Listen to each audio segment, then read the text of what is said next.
kind of go over, when the Christ gave up the ghost and said it's finished, a lot of things happened, including with Pilate, with Caesar at that time. So, can you talk about a little bit about what happened, right at that moment of death?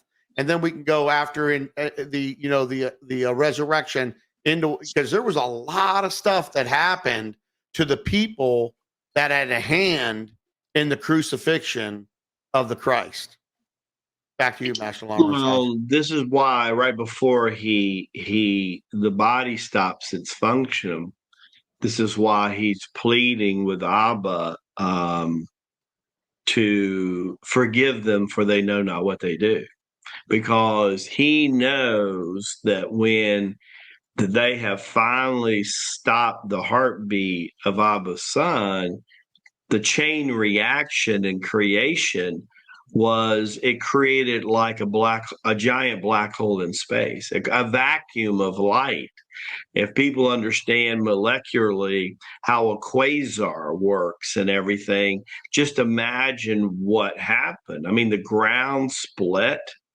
And it's also important to denote that on the Good Friday time that you're talking about, is that it was purposely chose when the yang cycle of the day goes to the yin cycle of the day. It was that 1 to 3 o'clock in the afternoon when it was his final breath and everything happened. And his spirit goes down into low 4D.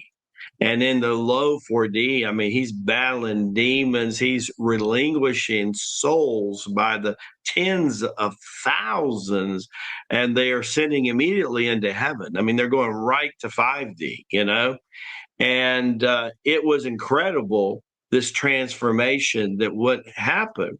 Now, by the time that they regulate that Saturday is happening, well, his body, as we explained in episode 21, gets teleported to the lamasery.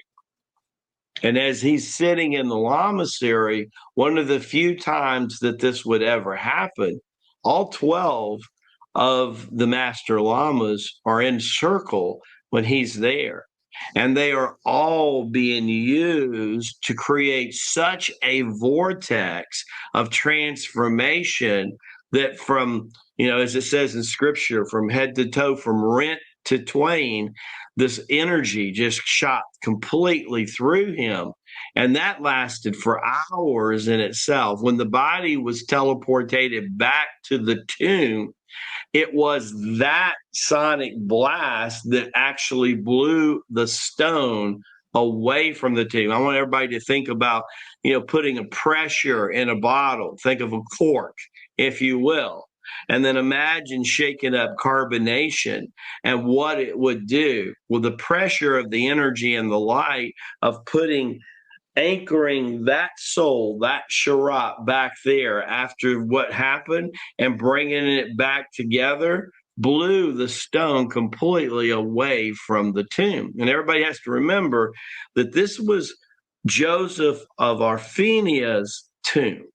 So remember, Joseph of Arphenia was part of the Sanhedrin, but him and Nicodemus were loving the teachings of the Christ. Yes, they sat on the court and they tried to defend the Christ at the trial, and he had this tomb. Well, that was a big deal because in those days, unless you were a person of means, you didn't have any kind of a tomb or anything, but he was a person of means. There was another reason that he gave the tomb to Jesus, and that was because they knew that he was planning for the resurrection.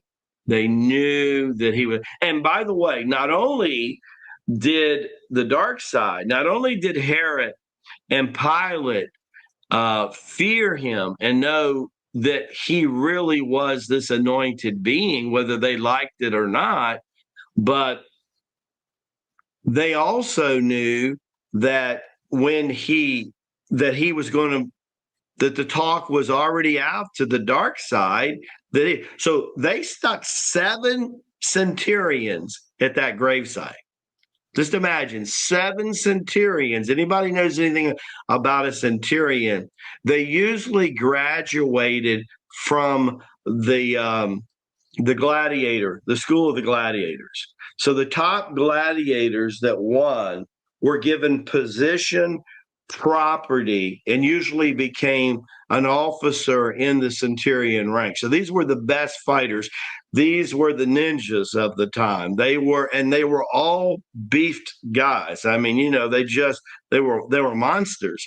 7 of them were there, and they were being overseen by Claudius, the centurion that was respected by all of Rome, expected by the elders of the Jews. And as we get deeper into the story today, they're going to find out that Claudius is the centurion that the famous movie when we were growing up, The Robe, was centered about, that Ernest Borgnine, the actor, played, if you remember.